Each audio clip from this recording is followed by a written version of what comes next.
Hi friends, ನಮಸ್ಕಾರ. So ಇವತ್ತು direct video ಒಳಗೆ ಹೋಗ್ಬಿಡೋಣ. ನಿಮಗೆ ಪ್ರಾಮಿಸ್ ಮಾಡ್ದಂಗೆ ನಾವು ಒಂದು ಸ್ಕಾಲರ್ಶಿಪ್ನ ನಿಮ್ಮ ಮುಂದೆ ತರ್ತಾ ಇದ್ದೀವಿ. ಈ ಸ್ಕಾಲರ್ಶಿಪ್ಪಲ್ಲಿ ಏನು ಅಂದರೆ ಕರ್ನಾಟಕದವರಿಗೆ ಕಂಪ್ಲೀಟಾಗಿ ಲ್ಯಾಪ್ಟಾಪ್ನ ಫ್ರೀ ಕೊಡ್ತಾ ಇದ್ದಾರೆ, ಅದು ಕೂಡ ಗೌರ್ನಮೆಂಟಿಂದ. ಸೊ ಈ ವಿಡಿಯೋದಲ್ಲಿ ಪ್ರತಿ ಒಂದನ್ನು ಸ್ಟೆಪ್ ಬೈ ಸ್ಟೆಪ್ ತೋರಿಸ್ತೀನಿ ನಾನು ನಿಮಗೆ. So please stay tune. ಹೆಂಗೆ ಅಪ್ಲೈ ಮಾಡೋದಂತ ಕಂಪ್ಲೀಟಾಗಿ ತೋರಿಸ್ತೀನಿ. ಸೊ ಫ್ರೆಂಡ್ಸ್, ಇದಕ್ಕೆ ಬೇಸಿಕ್ ಡಾಕ್ಯುಮೆಂಟ್ಸ್ ಮತ್ತು ರಿಕ್ವೈರ್ಮೆಂಟ್ಸ್ ಏನೇನು ಬೇಕಾಗಿರುತ್ತೆ, ನಮ್ಮ ಕರ್ನಾಟಕ ಗೌರ್ನಮೆಂಟ್ ಯಾವತ್ತಿನ ತನಕ ಓಪನ್ ಮಾಡಿದೆ, ಇದು ಪ್ರತಿ ಒಂದನ್ನು ನಾವು ನಿಮಗೆ ಈಗ ಎಕ್ಸ್ಪ್ಲೇನ್ ಮಾಡ್ತೀವಿ. ಸೊ ಈ ವಿಡಿಯೋನ ಕಂಪ್ಲೀಟಾಗಿ ನೋಡಿ. ನಿಮಗೆ ಪ್ರಾಮಿಸ್ ಮಾಡಿರೋ ಥರನೇ ನಾವು ಇದೊಂದು ಸ್ಕೀಮ್ನ ನಿಮ್ಮ ಮುಂದೆ ತರ್ತಾ ಇದ್ದೀವಿ. ಪ್ಲೀಸ್ ಇದನ್ನು ಮಿಸ್ ಮಾಡ್ಕೊಳಕ್ಕೆ ಹೋಗಲೇಬೇಡಿ. ಲ್ಯಾಪ್ಟಾಪ್ ಫ್ರೀಯಾಗಿ ಕೊಡ್ತಾ ಇದ್ದಾರೆ ಪ್ರತಿಯೊಬ್ಬ ಸ್ಟೂಡೆಂಟ್ಗೆ ಮತ್ತು ಪ್ರತಿಯೊಬ್ಬರಿಗೂ. ಸೊ ಪ್ಲೀಸ್ ಸ್ಟೇ ಟ್ಯೂನ್, ಇದನ್ನು ಕಂಪ್ಲೀಟ್ ಆಗಿ ನೋಡಿ. ಸೊ ಫ್ರೆಂಡ್ಸ್, ಇವಾಗ ನಾನು ಆ ಪೇಜ್ ನೀವು ಕಮೆಂಟ್ ಮಾಡ್ತಿರಲ್ಲ, ಲಿಂಕ್ ಕಳಿಸಿರ್ತೀನಿ. ಲಿಂಕ್ ಓಪನ್ ಆಗಿದ ತಕ್ಷಣ ನಿಮಗೆ ಬಡಿ ಫಾರ್ ಯು ಅಂತ ಹೇಳ್ಬಿಟ್ಟು ಒಂದು ಇಂಟರ್ಫೇಸಿಗೆ ಕರ್ಕೊಂಬರುತ್ತೆ. ಸೊ ಇಲ್ಲಿ ನೀವು ಕಂಪ್ಲೀಟ್ಲಿ ಪ್ರತಿ ಒಂದು ಸ್ಕಾಲರ್ಶಿಪ್, ಲೋನ್ ಸ್ಕೀಮ್ಸ್ ಎಲ್ಲದನ್ನು ನೀವು ನೋಡ್ಬೋದು. ಇಲ್ಲಿ ಹಂಗೆ ಸ್ವಲ್ಪ ಕೆಳಗಡೆ ಬಂದರೆ ಇಲ್ಲೇ ಕಾಣುತ್ತೆ ನಿಮಗೆ, ನೋಡಿ ಇಲ್ಲಿ ಅಪ್ಲೈ ನೌ ಅಂತ ಕಾಣುತ್ತೆ ನಿಮಗೆ. ಸೊ ಹಂಗೆ ಕೆಳಗಡೆ ಬಂದರೆ kind circle scholarship for meritorious students 2026-2027. So ನಾವು ಇದಕ್ಕೇನೆ ಅಪ್ಲೈ ಮಾಡ್ತಾ ಇರೋದು. ಮತ್ತು ಎಲಿಜಿಬಿಲಿಟಿ ನೋಡಿಕೊಂಡ್ರೆ ಅದು ಲಾಸ್ಟ್ ಡೇಟ್ ನೋಡಿಕೊಂಡ್ರೆ 31 ಮಾರ್ಚ್ 2027. ಯಾಕಂದರೆ ಅಷ್ಟು ದೂರ ಏನಕ್ಕೆ ಇಟ್ಟಿದ್ದಾರೆ ಟೈಮ್ ಅಂದರೆ ತುಂಬಾ ಬ್ಯಾಕ್ಗ್ರೌಂಡ್ ವೆರಿಫಿಕೇಷನ್ ಮಾಡೋದಿರುತ್ತೆ. ಮತ್ತು ಹೈಲಿ ಪೇಯಬಲ್ ಇದು ಸ್ಕಾಲರ್ಶಿಪ್ ಬಂದು. ಸೊ ನಿಮಗೆ ಸ್ಕಾಲರ್ಶಿಪ್ಪಲ್ಲಿ ನಿಮಗೇನಾದರೂ ಟ್ಯೂಷನ್ ಫೀಸು, ಎಕ್ಸಾಮ್ ಫೀಸು, ಅಥವಾ ನಿಮ್ಮ ಕಾಲೇಜ್ ಫೀಸ್, ಇಲ್ಲ ಅಂದರೆ ನಿಮಗೆ ಇನ್ನೊಂದೇನಂತಾರೆ ಹಾಸ್ಟೆಲ್ ಫೀಸ್ ಏನಾದರೂ ಅವರೇ ಪೇ ಮಾಡ್ತಾರೆ. ಇಲ್ಲಾಂದರೆ ನೀವು ಲ್ಯಾಪ್ಟಾಪ್ ಕೂಡ ನಿಮ್ಮ ಚಾಯ್ಸೇ, ನೀವು ಏನು ಚಾಯ್ಸ್ ಮಾಡ್ತೀರೋ ಅದ್ರ ತಕ್ಕನಂಗೆ ಪೇ ಮಾಡ್ತಾರೆ. ಮತ್ತು ಎಲಿಜಿಬಿಲಿಟಿ ನೋಡಿಕೊಂಡ್ರೆ ನಿಮಗೆ ಸ್ಟೂಡೆಂಟ್ಸ್ ಫ್ರಮ್ ಕ್ಲಾಸ್ 1 ಹಿಡಿದು ಪೋಸ್ಟ್ ಗ್ರ್ಯಾಜುಯೇಷನ್ ತನಕ, ಅಂದರೆ ಎಷ್ಟು ಜನ ಬೇಕಿರೋ ಅಪ್ಲೈ ಮಾಡ್ಬೋದು ನೀವು. ಸೊ ಫ್ರೆಂಡ್ಸ್, ಅದಕ್ಕೆ ಹೇಳ್ತಾ ಇರೋದು, ನಿಮಗೆ ಇನ್ನು ನಿಯರ್ಲಿ 8 to 9 months ಇದೆ ಅಪ್ಲೈ ಮಾಡೋಕ್ಕೆ. ಈಗಲೇ ಫಸ್ಟ್ ಹೋಗ್ಬಿಟ್ಟು ನೀವೇ ಫಸ್ಟಾಗಿ ಅಪ್ಲೈ ಮಾಡಿ. ಅದಕ್ಕೋಸ್ಕರನೇ ನಿಮ್ಗೆ ಹೇಳ್ತಾ ಇರೋದು, ಟೈಮ್ ವೇಸ್ಟ್ ಮಾಡೋಕ್ಕೆ ಹೋಗ್ಬೇಡಿ. ಈ ವಿಡಿಯೋನ ಮ್ಯಾಕ್ಸಿಮಮ್ ಮೆಂಬರ್ಸ್ಗೆ ಶೇರ್ ಮಾಡಿ. ಈ ಥರ ಸ್ಕಾಲರ್ಶಿಪ್ ಮತ್ತೆ ಬರಲ್ಲ ನಿಮಗೆ. ಆ್ಯನ್ಯುವಲ್ ಫ್ಯಾಮಿಲಿ ಇನ್ಕಮ್ ಬಂದುಬಿಟ್ಟು ಲೆಸ್ ದೆನ್ 6 lakh ಅಂತ ಇದೆ. ಆಬ್ವಿಯಸ್ಲಿ ನಮ್ದೆಲ್ಲರದು ಲೆಸ್ ದೆನ್ 6 lakh ಇರುತ್ತೆ. ಮತ್ತು ಅಟ್ಲೀಸ್ಟ್ 60% ಮಾರ್ಕ್ಸ್ ಇರಬೇಕು ನಿಮ್ಮ ಪ್ರೀವಿಯಸ್ ಇಯರ್, ಅಂದರೆ 10th 12th ಇಂಜಿನಿಯರಿಂಗ್ ಯಾವುದೇ ಆಗಿರಲಿ ಸರಿ. ಬಟ್ 60ಕ್ಕಿಂತ ಜಾಸ್ತಿ ಇರಬೇಕು. ನಮ್ದೆಲ್ಲ ಇದ್ದೇ ಇರುತ್ತೆ. ಸೊ ಫ್ರೆಂಡ್ಸ್, ಅದಾದಮೇಲೆ ನೆನ್ಪಿಟ್ಕೊಳ್ಳಿ, ಬೆನಿಫಿಟ್ಸ್ ಏನು ಅಂದರೆ ಆಗಲೇ ವರುಣ್ ಎಕ್ಸ್ಪ್ಲೇನ್ ಮಾಡಿದ್ನಲ್ಲ, ಅವ್ರು ಯಾವ್ದು ಬೇಕಾದರೂ ನಿಮಗೆ ಕೊಡ್ಬೋದು. ಬಟ್ ದುಡ್ಡಂತೂ ಪೇ ಮಾಡೇ ಮಾಡ್ತಾರೆ. ಸೊ ಫೈನಲಿ ಇನ್ನೊಂದು ಹೇಳ್ಬೇಕಂದ್ರೆ ಇಂಟರ್ವ್ಯೂ ಇರುತ್ತೆ. Interview is very very simple. ನಿಮ್ಗೆ ಏನೂ ಕ್ವಶನ್ಸ್ ಕೇಳಲ್ಲ, ಜಸ್ಟ್ ನೀವು ಡಾಟಾ ವೆರಿಫೈ ಮಾಡ್ತಾರೆ ಅಷ್ಟೇ, ನಿಮ್ಮ ಬ್ಯಾಕ್ಗ್ರೌಂಡ್ ಆಗಿರ್ಬೋದು, ನೀವು ಎಲ್ಲಿ ಓದಿದ್ದೀರಾ ಅನ್ನೋದ್ರ ಮೇಲೆ. ಸೊ ಇನ್ನೊಂದು ಮೈನ್ ಥಿಂಗ್ ಏನು ಅಂದರೆ ಡಾಕ್ಯುಮೆಂಟ್ಸ್ ಕೇಳ್ತಾರೆ. ಡಾಕ್ಯುಮೆಂಟ್ಸ್ ಏನು ಅಂದರೆ ನಿಮ್ಮ ID ಕಾರ್ಡ್ ಅಂತೂ ಇರಲೇಬೇಕು, ಮತ್ತು ಬೋನಿಫೈಡು ಇಲ್ಲ ಪಾಸಿಂಗ್ ಸರ್ಟಿಫಿಕೇಟ್ ಇರಬೇಕು. ಇವಾಗ ನಾನು ಫಸ್ಟ್ PU ಅಪ್ಲೈ ಮಾಡ್ತಾ ಇದ್ದೀನಿ ಅಂದರೆ so 10th complete marks card ಮತ್ತು ಫೀ ರೆಸಿಪ್ಟ್ ಪ್ರತಿಯೊಂದು ಇರಬೇಕು ನಿಮ್ಮ ಹತ್ರ. ಕ್ಲೀನಾಗಿ ನೋಡ್ಕೊಳ್ಳಿ ಅದ್ರ ಬಗ್ಗೆ. ಆಧಾರ್ ಕಾರ್ಡ್ ಅಂತೂ ವೆರಿ ವೆರಿ ಇಂಪಾರ್ಟೆಂಟ್. ಮತ್ತು ಕಾಸ್ಟ್ ಸರ್ಟಿಫಿಕೇಟ್ ಮತ್ತು income certificate it's compulsory, mandatory ಅಂತಲೇ ಹೇಳ್ಬೋದು. ಮಿಸ್ ಮಾಡಿದಾಗ ಈಗಲೇ ರೆಡಿ ಮಾಡಿಸಿ. ಈಗಿಂದ ಸ್ಕಾಲರ್ಶಿಪ್ಸ್ ರೆಡಿ ಆಗುತ್ತೆ, ಅದಕ್ಕೋಸ್ಕರನೇ ಹೇಳ್ತಾ ಇರೋದು. ಇದೆರಡು ತುಂಬ ಇಂಪಾರ್ಟೆಂಟ್. ಸೊ ಬನ್ನಿ ಎಕ್ಸ್ಪ್ಲೇನ್ ಮಾಡ್ತೀನಿ ನಾನು ಇವಾಗ ಹೌ ಟು ಅಪ್ಲೈ ಅಂತ.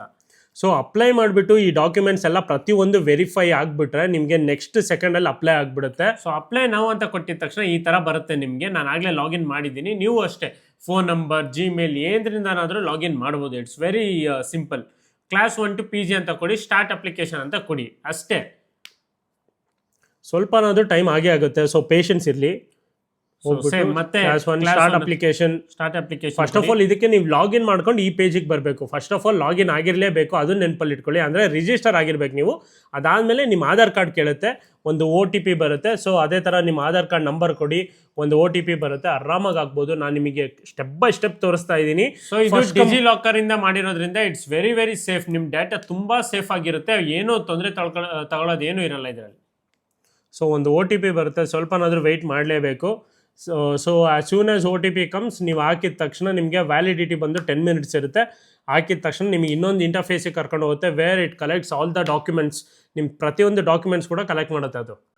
ಸೊ ಫ್ರೆಂಡ್ಸ್, ನಾನು ನಿಮಗೆ ಇವಾಗ ತೋರಿಸ್ತಾ ಇದ್ದೀನಿ. ನೀವು ಒನ್ಸ್ ನೀವೇನಾದರೂ ಆಧಾರ್ ಕಾರ್ಡ್ ನಂಬರು ನಿಮ್ಮ OTPಗೆ ಲಿಂಕ್ ಮಾಡಿದರೆ, ನಿಮ್ಮ ಫೋನ್ ನಂಬರ್ಗೆ ಒಂದು OTP ಬರುತ್ತೆ. ಅದು ಕೊಟ್ಟಿದ ತಕ್ಷಣ ಈ ಪೇಜ್ ಓಪನ್ ಆಗುತ್ತೆ ನಿಮಗೆ. ನಾನು ತೋರಿಸ್ತಾ ಇದ್ದೀನಿ ಕಂಪ್ಲೀಟಾಗಿ. ಸೊ ನಿಮ್ಮದು ಕಂಪ್ಲೀಟಾಗಿ ಕೇಳ್ತಾ ಇದೆ ನೋಡಿ, student Aadhaar card, date of birth, ಮತ್ತು ಕ್ಯಾಟಗರಿ ಏನು, ನಿಮ್ಮ ವಾಟ್ಸಪ್ ನಂಬರ್ ಏನು, ಆಲ್ಟರ್ನೇಟಿವ್ ನಂಬರು, ಪೇರೆಂಟಲ್ ಸ್ಟೇಟಸ್ ಏನಿದೆ, ನಂಬರ್ ಆಫ್ ಸಿಬ್ಲಿಂಗ್ಸ್, ಪ್ರತಿಯೊಂದು ಕೇಳುತ್ತೆ. ಅದು ನೀಟಾಗಿ ಹಾಕೊಂಡು ಹೋಗಬೇಕು. ನಾವು ಹಾಕಕ್ಕೆ ಬರಲ್ಲ, ಯಾಕಂದರೆ ವಿ ಆರ್ ಪೋಸ್ಟ್ ಗ್ರ್ಯಾಜುಯೇಟೆಡ್. ನಾವು ಗ್ರ್ಯಾಜುಯೇಷನ್ ಮುಗ್ದಿದೆ, ಸೊ ನಾವು ಹಾಕಕ್ಕೆ ಬರಲ್ಲ. ಗ್ರ್ಯಾಜುಯೇಷನ್ ಒಳಗಿರಬೇಕು. ಹಂಗೆ ಕೆಳಗಡೆ ಹೋಗಿ. ಸೊ ಪರ್ಮನೆಂಟ್ ಅಡ್ರೆಸ್ ಮತ್ತು ಟೆಂಪ್ರವರಿ ಅಡ್ರೆಸ್ ಪ್ರತಿಯೊಂದು ಕೇಳ್ತಾನೆ ಇರುತ್ತೆ. ಸೊ ಅಡ್ರೆಸ್ ಲೈನು ಅಷ್ಟೇ ಕ್ಲೀನಾಗಿ ಸೆಲೆಕ್ಟ್ ಮಾಡಿ. ಅದಾದಮೇಲೆ ಗೊತ್ತಲ್ವಾ ಕರ್ನಾಟಕ ಅಂತ ಸೆಲೆಕ್ಟ್ ಮಾಡಿ, ಮರಿಬೇಡಿ ಅದನ್ನು. ಸೊ ಅದಾದಮೇಲೆ ಪಿನ್ ಕೋಡ್, ಡಿಸ್ಟ್ರಿಕ್ಟ್ಸ್ ಪ್ರತಿಯೊಂದೂ ಅಷ್ಟೇ. ಅದಾದಮೇಲೆ ಕರೆಸ್ಪಾಂಡಿಂಗ್ ಅಡ್ರೆಸ್ ಸೇಮ್ ಅಂತಾನೆ ಕೊಡಿ. ಇಲ್ಲಿ ನೋಡಿ ಒಂದು ಕಾಣ್ತಾ ಇದೆಯಲ್ಲ ಇಲ್ಲಿ, ಇದ್ರ ಮೇಲೆ ಕ್ಲಿಕ್ ಕೊಟ್ಟರೆ ಸೇಮ್ ಆಗುತ್ತೆ ಅದು. ಸೊ ಮರಿದಂಗೆ ಅದನ್ನೆಲ್ಲ ಕೊಡಿ, ಎಲ್ಲೂ ರಾಂಗ್ ಮಾಡೋಕ್ಕೆ ಹೋಗ್ಬೇಡಿ. ನೆಕ್ಸ್ಟ್ ಏನು ಅಂದರೆ ಎಜುಕೇಷನಲ್ ಡೀಟೇಲ್ಸ್. ನೀವು ಏನು ಮಾಡಿದರೆ ಎಕ್ಸಾಕ್ಟಾಗಿ ನೀವೇನು ಓದಿದ್ದೀರಾ ಪ್ರತಿಯೊಂದು ಕೇಳುತ್ತೆ ಇಲ್ಲಿ. 10th 12th ಗ್ರಾಜುಯೇಷನ್ ಎಲ್ಲದನ್ನು ಡೀಟೈಲ್ಡಾಗಿ ಕೊಡಿ, ಮಿಸ್ ಮಾಡಬೇಡಿ. ಇದರಲ್ಲಿ ಏನು ನಿಮ್ಮದು ಐ ಮೀನ್ ಅದೇನದು ರೋಲ್ ನಂಬರ್ಸ್ ಕೂಡ ಕೇಳುತ್ತೆ. 10th 12th ಗ್ರಾಜುಯೇಷನ್ದು ಯಾವ ಸ್ಕೂಲಲ್ಲಿ ಯಾವಾಗ ಏನೇನು ಮಾಡಿದ್ರೆ ಪ್ರತಿಯೊಂದು ನೀವು ಅಪ್ಲೈ ಮಾಡಬೇಕು. ಮತ್ತು ಫ್ಯಾಮಿಲಿದು ಅಷ್ಟೇ 2 members. If there is no income for family please enter 0. So ಇದನ್ನು ಅಷ್ಟೇ ಕ್ಲೀನಾಗಿ ಓದ್ಬಿಟ್ಟು ಅಲ್ಲಿ ಏನೇನು ಕೇಳ್ತಾ ಇದ್ದಾರೆ ಅಂತ ಪ್ರತಿಯೊಂದನ್ನು ಹಾಕಿ. ಡಾಕ್ಯುಮೆಂಟ್ಸ್, ಸೊ ಏನೇನು ಡಾಕ್ಯುಮೆಂಟ್ಸ್ ಅವೈಲೇಬಲ್ ಇದೆ ಅಂದರೆ ಪ್ರತಿಯೊಂದು ಅದೇ ಹೇಳಿದ್ವಲ್ಲ ಅವಾಗಲೇ, ನಿಮಗೆ ಆಧಾರ್ ಕಾರ್ಡು, ಫ್ಯಾಮಿಲಿ ಇನ್ಕಮ್ಮು ಮತ್ತು ಕ್ಯಾಸ್ಟ್ ಸರ್ಟಿಫಿಕೇಟ್ಸ್, ಆಧಾರ್ ಕಾರ್ಡ್ ಇವನ್ನೆಲ್ಲ ಅಪ್ಲೈ ಮಾಡಿದ್ರೆ ನಿಮಗೆ ಲಾಸ್ಟಿಗೆ ನಿಮಗೆ ಒಂದು ಬ್ಯಾಂಕ್ ಅಕೌಂಟ್ ಡೀಟೇಲ್ಸ್ ಕೇಳುತ್ತೆ ಅಷ್ಟೇ. Very very simple guys. So first come first serve ಅಂದರೆ ನೀವು 95% ತಗೊಂಡಿದ್ರು ಸರಿ, ನೀವು ಲಾಸ್ಟಿಗೆ ಅಪ್ಲೈ ಮಾಡಿದ್ರೆ ತಗೊಳ್ಳೋದಿಲ್ಲ ಅದು. ಸೊ ಇಮಿಡಿಯೇಟ್ಲಿ ಈಗಲೇ ಹೋಗ್ಬಿಟ್ಟು ಅಪ್ಲೈ ಮಾಡಿ. ಇದು ಕಂಪ್ಲೀಟ್ಲಿ ಜೆನ್ಯೂನ್. ಬೇಕಿದ್ರೆ ನೀವೇ ಹೋಗಿ ಕ್ರಾಸ್ ಚೆಕ್ ಮಾಡ್ಕೊಡಿ, ಗೂಗಲಲ್ಲಿ ಫಸ್ಟ್ ಬರೋದೇ ಇದು. ಸೊ ಈಗಲೇ ಹೋಗ್ಬಿಟ್ಟು ಅಪ್ಲೈ ಮಾಡಿ. Finally more about your self ಅಂದರೆ ಎಲ್ಲದಕ್ಕೂ ಟಿಕ್ ಮಾರ್ಕ್ ಕೊಟ್ಬಿಟ್ಟು ಲಾಸ್ಟಿಗೆ ಪ್ರಿವ್ಯೂ ಅಂತ ಹೊಡೆದ್ರೆ ಅಲ್ಲೇ ಸೆಲೆಕ್ಟ್ ಆಗಿಬಿಡುತ್ತೆ. ಪ್ರತಿಯೊಂದನ್ನು ಸೆಲೆಕ್ಟ್ ಮಾಡಲೇಬೇಕು. ಇದರಲ್ಲಿ 5 ಬಾಕ್ಸಸ್ ಇದೆ, 5 ಮಿಸ್ ಮಾಡಿದಾಗ ಎಲ್ಲದನ್ನು ಟಿಕ್ ಮಾಡಿ ಲಾಸ್ಟಿಗೆ ಪ್ರಿವ್ಯೂ ಕೊಟ್ಬಿಟ್ಟು ಸಬ್ಮಿಟ್ ಮಾಡಿ ಅಷ್ಟೇ. ಪ್ರಿವ್ಯೂ ಕೊಡಿ, ಅದಾದಮೇಲೆ ಸಬ್ಮಿಟ್ ಕೇಳುತ್ತೆ, ಸಬ್ಮಿಟ್ ಮಾಡಿಬಿಡಿ ಅಷ್ಟೇ. So very very simple guys. So ನಿಮಗೆ ಇನ್ನೂ ಅಪ್ಕಮಿಂಗ್ ವೀಡಿಯೋಸಲ್ಲಿ ನಿಮಗೆ ಇನ್ನೂ ಯಾವ ಥರ ನಿಮಗೆ ಏನಾದರೂ ವೀಡಿಯೋಸ್ ಬೇಕಿದ್ರೆ ಪ್ಲೀಸ್ ನಮ್ಮನ್ನು ಸಬ್ಸ್ಕ್ರೈಬ್ ಮಾಡಿ. ಒಂದೇ ಒಂದು ಲೈಕಿಂದ ನಮಗೆ ಇಬ್ಬರಿಗೂ ತುಂಬಾ ಮೋಟಿವೇಶನ್ ಸಿಗುತ್ತೆ. ಮಿನಿಮಮ್ 8 to 10 hours ವರ್ಕ್ ಆಗಿಬಿಟ್ಟು ನಿಮಗೆ ಈ ವಿಡಿಯೋನ ನಿಮ್ಮ ಮುಂದೆ ತರ್ತಾ ಇದ್ದೀವಿ. ಸೊ ಪ್ಲೀಸ್ ಗೈಸ್ ನಮ್ಮನ್ನು ಇದೇ ಥರ ಬೆಳೆಸ್ತಾ ಇರಿ, ಮತ್ತು ಒಂದೊಂದು ಲೈಕ್ ಮತ್ತು ಸಬ್ಸ್ಕ್ರೈಬ್ ಮಾಡಿ ಅಷ್ಟೇ ಸಾಕು friends. Thank you so much.